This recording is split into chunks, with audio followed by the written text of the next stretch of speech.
on, everybody? It's your buddy, it's your pal Spaz, Phoenix, the YWC Reality Check, and this is WWE Last Week, your weekly look back at the week that was in professional wrestling, specifically WWE. Now, gotta start with a little flashback because I didn't do this last weekend because I was at Rebellion, and Rebellion was kick-ass. Go check out my socials if you want to go see more about that. The Rebel Complex in Toronto is a weird place, but it was a lot of fun. So yeah, we didn't do anything last week, and probably next week's going to be a little bit different. I might do just a solo recap of Raw, and then I'm going to cover the draft SmackDown and the draft Raw in a pod probably the following week, and then I'll just do a solo review of SmackDown at the same time.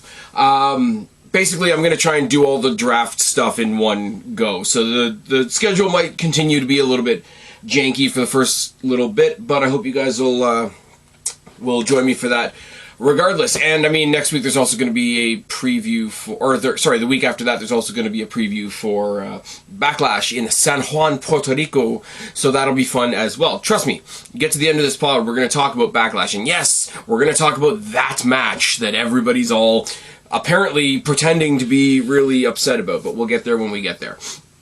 If you guys are listening to this, if you came here for the wrestling content, if you want some movie content, I've got trailer reactions for the Marvels movie. I've got trailer reactions for the teaser that we got for Godzilla X Kong: The New Empire, and I've got my quick sort of review and thoughts for the movie The Pope's Exorcist. Long story short, I think it's really good. If Exorcist, horror, slasher, thriller movies are your jam, I would severely suggest going and checking it out. But since we didn't do this last week, a couple of keynotes from the week before as I shuffle my papers around super obviously. Lita attacked Trish after they lost the... Sorry, Lita did not attack Trish. Trish attacked Becky and Lita after Lita was attacked, and they lost their tag team championships, and all that really messy stuff that was 2 weeks ago on Raw. Lita was attacked. Let me get my words straight. Lita was attacked. Trish Stratus stepped in her place with Becky Lynch to defend the titles against the new champions, Raquel Rodriguez and Liv Morgan, who we'll talk about later. And after the match, Lita was not there to help Becky Lynch when Trish Stratus turned heel on her and attacked her, and it is what it is. Interesting story going forward. I don't know what's going on with Becky Lynch or Seth Rollins right now, if I'm completely honest with you. Awesome to see heel Trish back. Don't know where this leaves Lita in the mix. Was she in on it as well? Is she going to side with Becky? Are we going to use this as an excuse to have one more Lita versus Trish match? I wouldn't mind that either. Other than that, a couple quick news things. King and Queen of the Ring in Saudi Arabia is now Night of Champions, and I think the reaction to this is hysterical because people have wanted for the longest time, they want King of the Ring to come back. They needed Queen of the Ring to be a thing too, because of course they did. And then they were really upset that they decided to do King and Queen of the Ring in Saudi Arabia. Now that it's not happening in Saudi Arabia, they're mad that it was canceled. So let's pick a lane here. Okay, you have to do King and Queen of the Ring. I get it. You have to do twice as much of every fucking thing. Just WWE, just do some intergender wrestling and we could have a really good time here. But in Saudi, people weren't going to watch it anyway. People were going to shit on it whether it was good or not. They've just changed the Saudi show to Night of Champions. Apparently that is the day, that's the date on the calendar that's going to be 1,000 days to the day that Roman Reigns has held his championship, whatever, that's besides the point. They haven't said that they're not doing King and Queen of the Ring. They're just not doing it in Saudi. So if you are one of those people that was pushing for King and Queen of the Ring, who said it wasn't good enough when it was King of the Ring and Queen's Crown, if that's the brand that you want to bring back, if that's the show you want to see come back, aren't you happy now that it's not under the cloud of being a Saudi show? I mean, oh, Vince is back, but at the same time, I mean, Vince didn't want War Games, and we got War Games, and there's a lot of other stuff. Don't even worry about it. I mean, he didn't come in and rename LA Knight back to Max Dupree, yeah, and a lot of other things that I would have predicted would have come back if he was fully in charge. So King and Queen of the Ring is now Night of Champions in Saudi. I still think it's pretty cool, even though one of them is a Saudi show, I still do think it's really cool to step onto unfamiliar ground for the next 3 pay-per-views in a row. San Juan, Puerto Rico, Riyadh, Saudi Arabia, and London, England are your next 3 big WWE PLEs until we come back to Detroit for SummerSlam. SummerSlam, right? Am I right? Correct me down in the box below. Still think that's pretty cool. And there is always going to be that little part of me that says, whatever you think of the government, whatever you think of how things are run in other parts of the world, there are kids in that crowd that want to see that show and wouldn't get to see that show any other way. So, yeah, I know that's lame praise to some, but I don't know. I've lost the energy to get angry about it, and the shows are usually spectacular. So, what do you want me to tell you? Logan Paul signed a new deal with WWE. I think he renewed for another year. That's awesome. What he and Seth Rollins did at WrestleMania. Awesome. What him and Ricochet did in the Royal Rumble. Awesome. What he and Roman Reigns did in Saudi. Awesome. Doing his whole fucking like selfie bit with the Instagram thing as he was coming off the top rope on Roman Reigns. Fantastic. Let him do more things. Anybody else that was as new as Logan Paul is at wrestling and was this good, we would be praising to the hilt. We would want a belt on his shoulder. But no, we don't like him because, you know, he's done some things that we don't agree with. And fuck off. Logan Paul re-signing with WWE is awesome. Also, we didn't get very many returns, Raw and SmackDown after WrestleMania, but we did get, we got Matt Riddle on Raw, which everybody got their panties in a wad about, and we also got Nakamura. Nakamura returned, he took on Madcap Moss, and immediately afterwards we saw a video package that made it very clear the next person targeting Shinsuke Nakamura was going to be Karrion Kross, which makes me happy and pisses a lot of other people off. It's fine. We established that the next challenger for Bianca Belair's Raw Women's Championship is going to be Io Sky. Fucking awesome. That's all I have to say about that. We are getting a draft. It is what it is. The rumored names at the moment to be coming up in the draft are Tyler Bate, Ilya Dragunov, Pretty Deadly, Braun Breaker, potentially Carmelo Hayes. Zoe Stark's another one that's been kicked around. There's one I'm forgetting. That's fine. Possibly Grayson Waller. That's fine. I think he's got at Spring Breakin', which is their weekly special that's coming up next week. I think he's fighting for the championship, and in that case, it'll be whichever one of them isn't the champion anymore is going to come to Raw or SmackDown. I think the rumors of Ilya Dragunov coming to SmackDown are really fun and really interesting because we can get a rematch of that Ilya Dragunov versus Walter match that happened in NXT UK in front of no crowd in the middle of the pandemic and still managed to get 5 stars and still managed to be on a lot of people's match of the year lists. So I'm all in favor of that. And it's something and nothing. We're giving Xavier Woods a little bit of a push. He has this weird sort of bicker back and forth thing going on with LA Knight. Yeah. They had a match and Xavier Woods won by holding the tights, and then he got himself an Intercontinental Championship match by bothering Gunther a bit. So it's cool. Xavier Woods is getting a push, and they're kind of making him a dick, and I think that's really entertaining. I've said this for a while. Everybody says this makes me a bad person, and I really don't care. You got 3 really talented guys in the New Day. The most talented guy in that group is the guy that has not held a singles world title yet. And that's fucking bullshit. That's fucking bullshit. And even in the tag team scenarios, look back on the history of the New Day. How often was Xavier Woods just the guy marching around the outside with his trombone while the other 2 got to be in the ring, getting the glory, etc. I think that's awesome. And a lot of people sort of overlook this, but I thought it was really cool. Lashley and Bronson Reed fought to a no contest. That was really fun, and we're going to get into where that leads in a moment, but yeah, that's everything coming into this week that we needed to touch on. I've got really minimal notes on Raw and SmackDown this week, so this is probably going to be sort of a super speed bullet point type session. Hope you guys are with me. Hope you guys are enjoying my rambling styles, because yeah, that's only the first 10 minutes of the pod. Monday Night Raw this week started off with an opening segment between all the heels, and I was kind of bummed because this was leaked before the show actually started that there was going to be an alliance between an alliance between the Bloodline and the Judgment Day, which I think is fucking great. Bloodline, Judgment Day, they come out. Paul Heyman announces that it's a good day to be a bad guy. He acknowledges the fact that there are still deep-rooted historical issues between Finn Balor and Roman Reigns. He moves people around a couple of different times to avoid the fact that there is this weird stare down between Rhea Ripley and Solo Sikoa. And I agree with everybody. Why are we beeping? Why is this a thing? I agree with everybody on Twitter that says, let this match happen. I agree with everybody that says, let this match happen. I really, really, really, and I know the weight behind this statement, and I'm not trying to offend anybody with it. If you're going to have another China in the history of WWE, it's gonna be Rhea Ripley. Rhea Ripley versus Solo Sikoa needs to happen at some point. It's not going to, because we can't have nice things, and WWE has people that they need to answer to, especially now, but I really do want to see that match.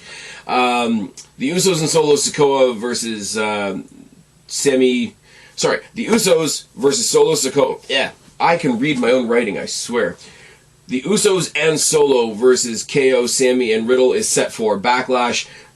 KO, Sami, and Riddle will face the Judgment Day tonight because they're going to take care of each other's issues. And the way we repay for that is that Solo Sikoa is going to take on Rey Mysterio tonight. Sorry, these are notes from a couple of days ago, and if you guys have ever seen my writing is fucking terrible. Rey Mysterio versus Solo Sikoa was really good. Rey Mysterio does an excellent job of making Solo Sikoa look even bigger than he is. It's mostly a murder. The LWO are around the outside. They brawl with the Usos. Solo gets the win anyway. Rey Mysterio doesn't get hurt by a loss. Solo gets to technically say that he beat the shit out of a Hall of Famer. Everybody wins. We get the announcement off the back of that Bad Bunny is going to be on Raw next week. We're finally going to get whatever the match is going to be at Backlash, because we know Bad Bunny is hosting Backlash, but we also know that Bad Bunny has gotten involved with the Judgment Day. Now, I like that we keep on playing around with different combinations of the Judgment Day, different combinations of the LWO, and we have this Bad Bunny thing hovering over our heads, because I'm pretty sure that it's going to be Damian Priest and Dominic Mysterio taking on Rey Mysterio and Bad Bunny. But if they throw in Finn as well, the three of them versus Rey, Bad Bunny, and Santos is an awesome match. Now, I do acknowledge the fact that in a trios match, Santos is already part of a trio, and it kind of leaves Cruz and Joaquim out on the side looking like extras. But they kind of have to do that, because right now in this war of words, depending on how many people you add on both sides, the babyfaces have more people. I said it on Twitter, when are we going to get, the entire LWO, including Rey Mysterio and Bad Bunny, and KO, Sami, Riddle, and Cody Rhodes taking on the Bloodline and the Judgment Day? The faces have the numbers advantage there, and that's not great, so somebody's going to be left aside, but we're going to figure that out next week, or should I say tonight, on Raw, as you're listening to this. We have to hype up Io Sky taking on Bianca Belair for the title at some point, so obviously they take Dakota Kai, who's fucking awesome once again, and they make her take the dive to make Bianca Belair look good. Because, of course, Bianca Belair has a match, and we have to make Bianca Belair look good. But Dakota Kai looked fucking great in this match for a long-ass time, and then got squashed by Bianca because, of course, she did. We see a great video package for Bronson Reed, hyping up this thing that he's got ongoing with Bobby Lashley. We get a reminder that Bobby Lashley is, out of nowhere, getting a rematch for the United States Championship against Austin Theory later on. We're supposed to have a Brock and Cody face-to-face thing. Cody comes out and cuts a very Cody promo. I'm special. I know a bunch of cowboys. I'm Goldust's brother. I'm Dusty's kid.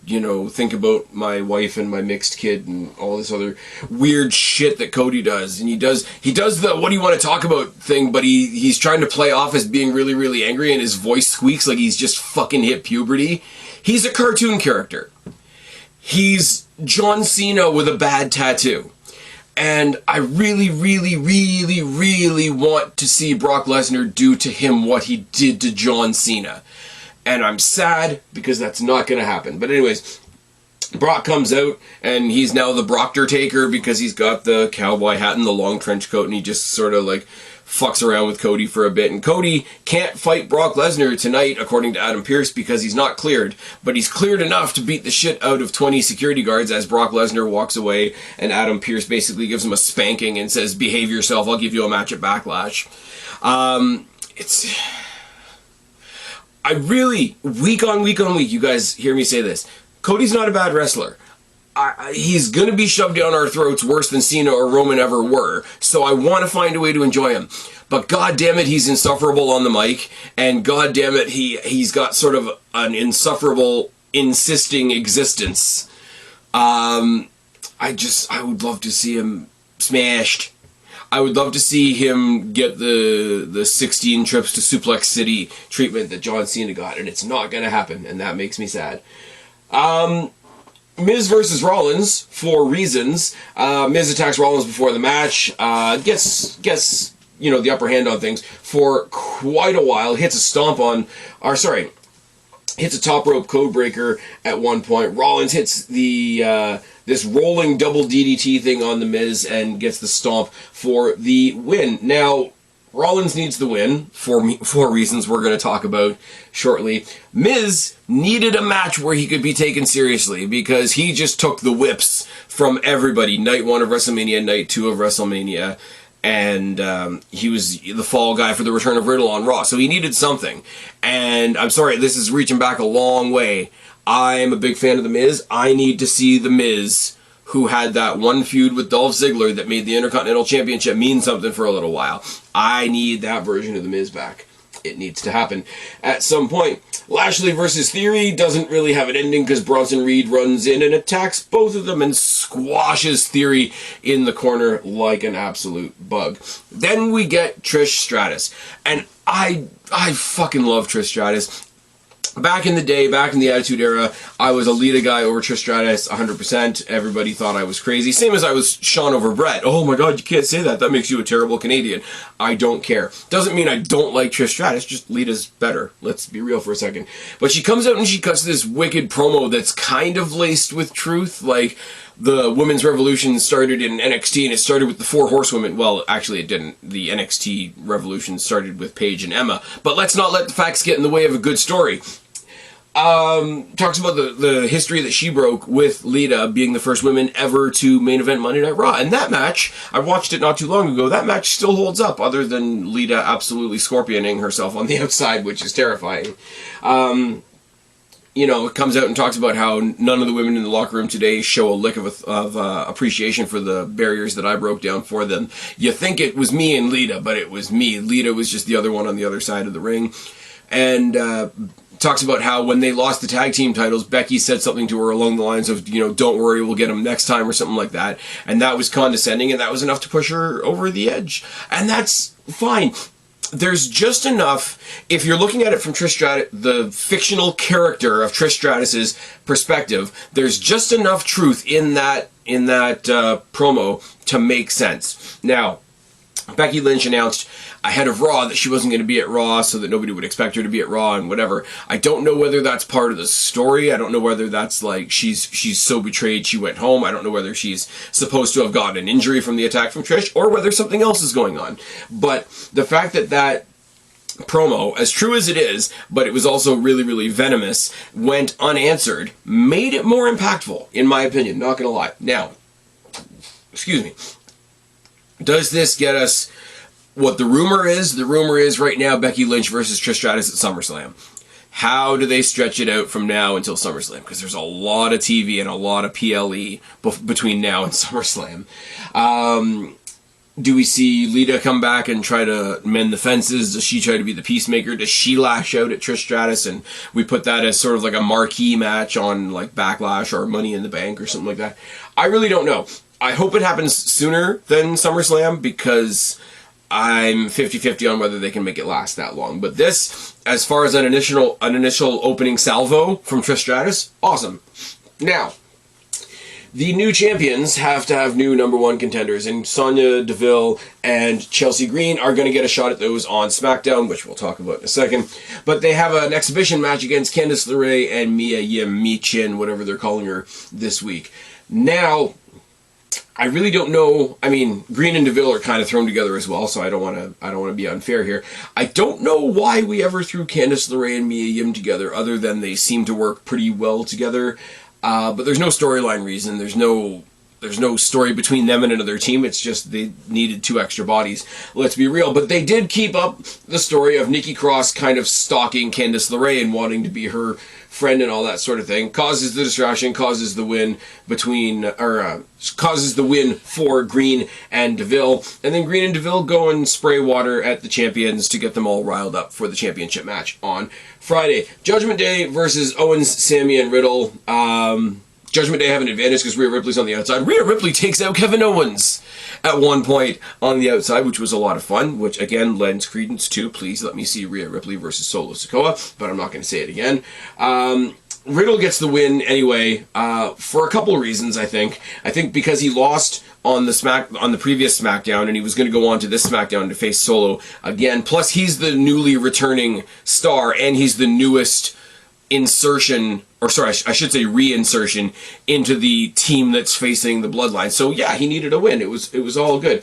Usos come out after to join the brawl along with Solo Sikoa, along with the LWO, and we end on this massive faction brawl. AEW could take some notes. Just saying. Now, you've got these factions.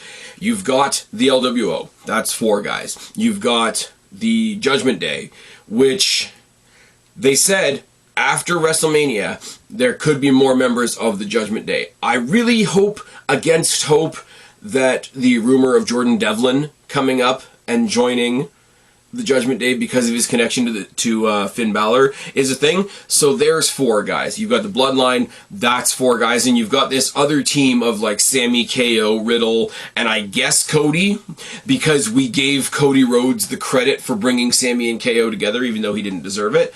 That's 4 teams. That's gang warfare. That's, the old gang rules, Survivor Series type thing. Play that up. And then you've got the trios like the Brawling Brutes and Imperium and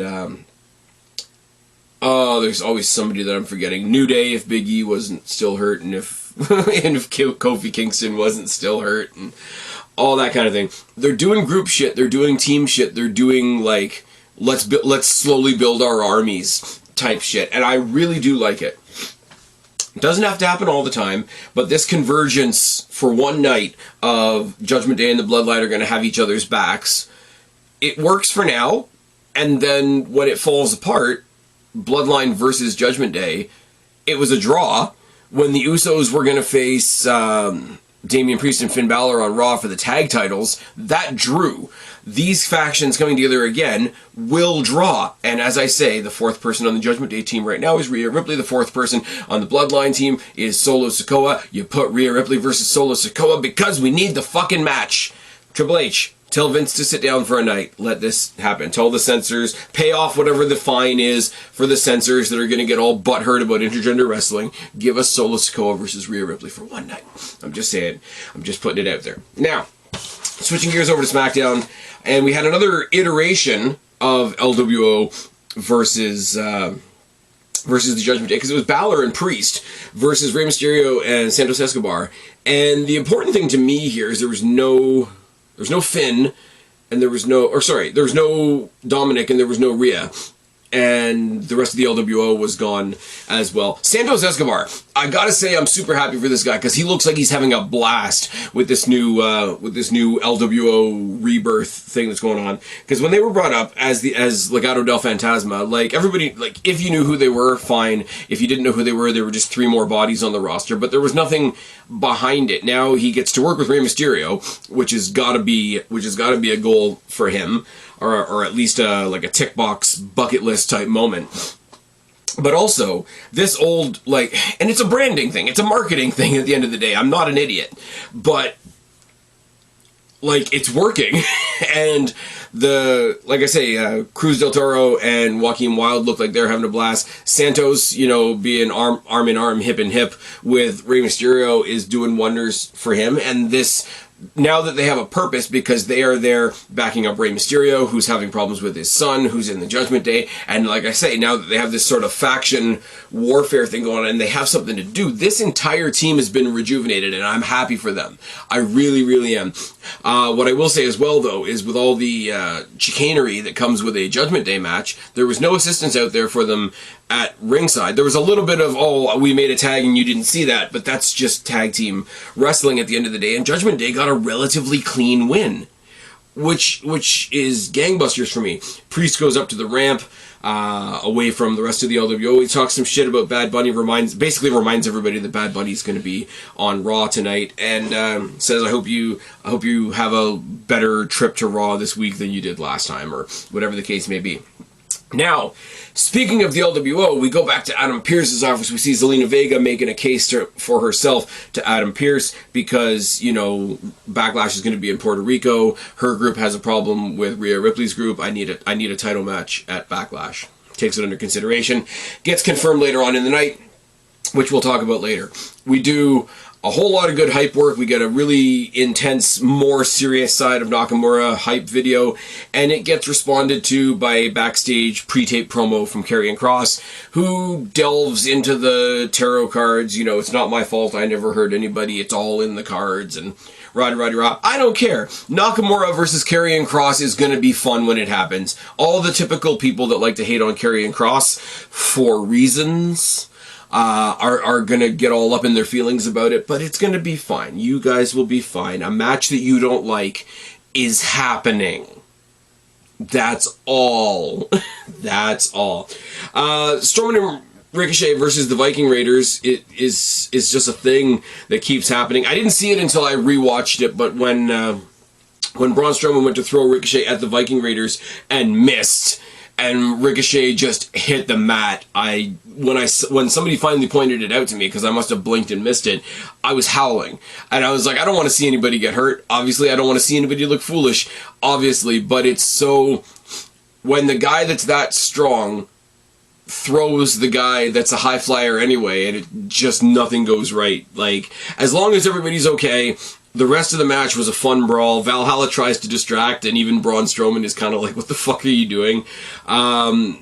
Ricochet does a swanton off Strowman's shoulders, which looked really nice, and the faces win. Now, they were implying heavily, this was never segregated as a number one contenders match of any sort, but it was heavily implied on commentary. And when I say heavily implied, I mean they hit it over the head with a hammer. Can you imagine if these guys were the next ones to face Sammy? Can you imagine if these guys were the next ones to face KO? Could these guys be future tag team champions? And it's like, okay. Braun Strowman and Ricochet versus Sammy and KO is just a match I want to see now, because I want to see what that looks like. But, we get it. You don't have to hold our hands so much. Putting it out there. Very much the same way with Liv and Raquel taking on Sonya and Chelsea. Sonya and Chelsea as an act are finding their way, considering Sonya Deville took over for Carmella. Still don't know what's going on with Carmella. I haven't really looked it up, if I'm honest, because, if it's taking her out of work and it's personal business, then we don't really need to do that. Crazy idea. Babyfaces cheat to win, which set Twitter on fire. What did they do? Liv Morgan took the water bottle from the heels and sprayed one of them in the face, and then helped Raquel with the roll up. Now here's the thing. Here's where I will say I don't mind the babyfaces cheat to win thing, because they got fucked with, so they fucked with them back. That doesn't make them suddenly heels. That's sort of a what's good for me is good for you type thing. I do say though, since Raquel Rodriguez is the one that got the pin, and they're trying to market her as one of the strongest women in the WWE Women's Division in a division that has Rhea Ripley in it, Raquel Rodriguez needing help to get that pin doesn't help you sell her as this super powerhouse. I get it from a... from a cathartic point of view of, they fucked with us and we fucked with them back. I get it. I support that as a storytelling device. I do. 100%. You could have done it the other way around. You could have had Liv being the one get the pin, because they're, similar in size, similar in stature. Giving her the extra boost makes sense. Giving the biggest, most powerful woman in the match a boost takes away from that a little bit. So again, as I say, I support the storytelling device. You know, what's good for the goose is good for the gander, if I want to use another cliche. Maybe they should have switched it. Maybe they should have switched it up, is all I'm saying. And much like Ricochet and Braun Strowman, Raquel Rodriguez openly throws her partner at her opponents as well. Liv Morgan even said it last week in a promo. Thanks for, Raquel said it too, Liv, thanks for letting me throw you around. And of course, Liv said, you can throw me around anytime. And then the weirdos on Twitter took that in a different direction. Xavier Woods versus Gunther for the Intercontinental Championship. I would love it if Xavier Woods picked up the Intercontinental Championship, especially from Gunther, who's had this awesome, great reign and what have you. But I'm also not an idiot.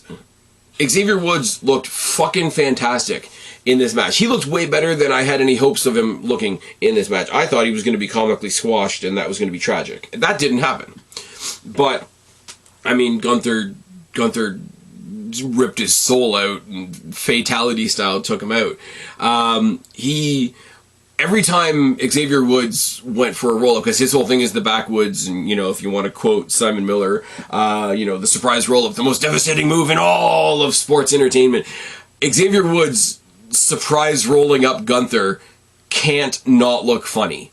But in all seriousness, though, like, Xavier Woods was serious enough in the match to obliterate the criticism that I usually have of New Day matches, especially when they try to look serious, and it usually makes them look more comical.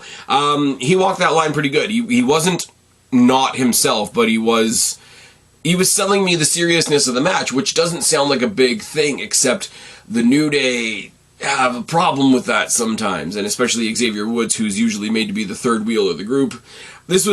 He didn't win a title, but this was a fucking fantastic outing for him. This is, I go back to Raw. Raw, obviously, Dakota Kai got squashed by Bianca Belair because it's Bianca Belair, but she still managed to look good. Rollins got a win that he needs over The Miz. The Miz took that match that he knew he was going to lose and took it to make himself look good in the ring again. Xavier Woods didn't win the title on this night, made himself look like $1 million, made himself, rise up to that next level in perception. In my opinion. You might disagree, whatever.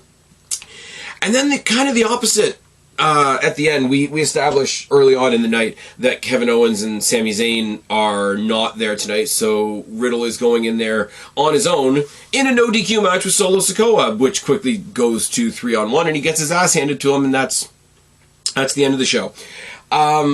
I won't say the match wasn't good. Both of these guys hit fucking hard. Both of these guys hit and make it look like it hurts. The match was great. It was just like, you set it up throughout the night. Okay, this is no DQ. Okay, the Bloodline are dangerous. Okay, Matt Riddle has no backup. Okay, Matt Riddle died at the end of the night. This was the antithesis of how they ended off Monday Night Raw with that huge, massive faction brawl thing. This was just, Riddle's walking to the gallows. Oh, there he goes.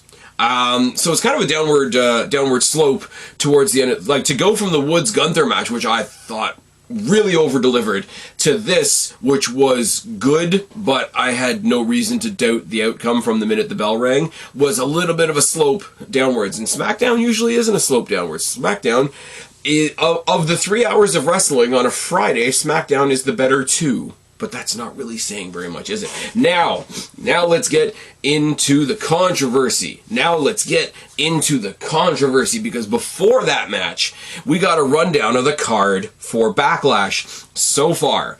And it was some new matches and some matches that we already knew about. Cody versus Lesnar. I hope, you guys know what I think about that. The Trios match was confirmed. Bloodline versus KO, Sami, and Riddle.